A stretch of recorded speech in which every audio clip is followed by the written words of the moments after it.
Harold and the Purple Crayon by Crockett Johnson. One evening, after thinking it over for some time, Harold decided to go for a walk in the moonlight. There wasn't any moon, and Harold needed a moon for a walk in the moonlight. And he needed something to walk on.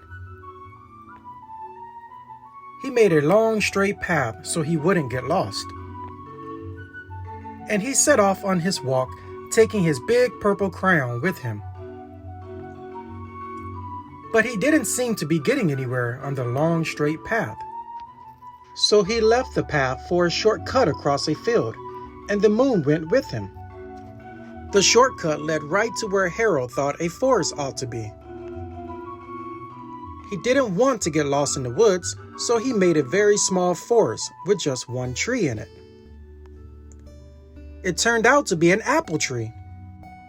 The apples would be very tasty, Harold thought, when they got red.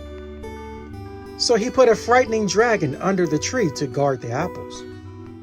It was a terribly frightening dragon. It even frightened Harold.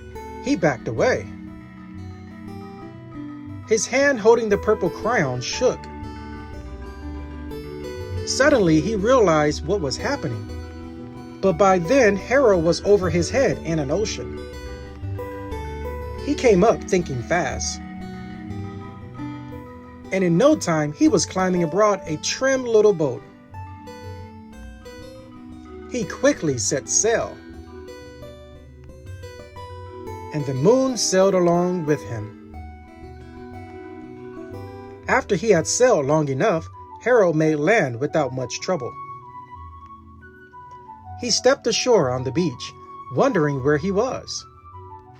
The sandy beach reminded Harold of picnics, and the thought of picnics made him hungry.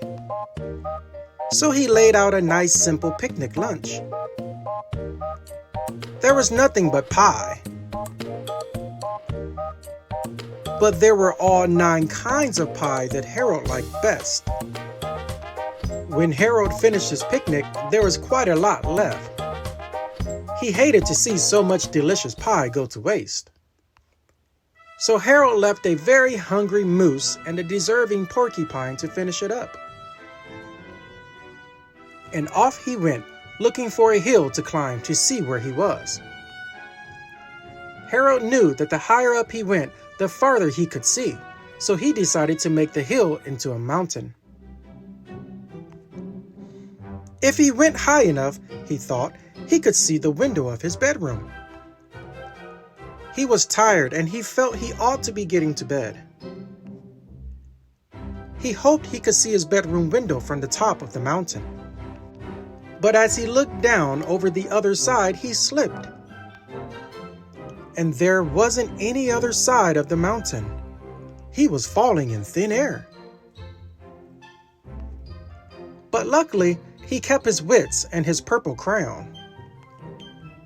He made a balloon, and he grabbed onto it. And he made a basket under the balloon big enough to stand in. He had a fine view from the balloon, but he couldn't see his window. He couldn't even see a house. So he made a house with windows. And he landed the balloon on the grass in the front yard. None of the windows was his window. He tried to think where his window ought to be. He made some more windows. He made a big building full of windows. He made lots of buildings full of windows. He made a whole city full of windows.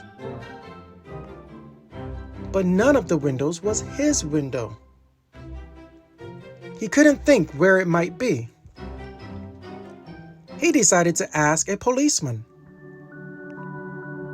The policeman pointed the way Harold was going anyway, but Harold thanked him. And he walked along with the moon, wishing he was in his room and in bed. Then, suddenly, Harold remembered. He remembered where his bedroom window was when there was a moon. It was always right around the moon. And then Harold made his bed. He got in it and he drew up the covers. The purple crayon dropped on the floor and Harold dropped off to sleep. The end.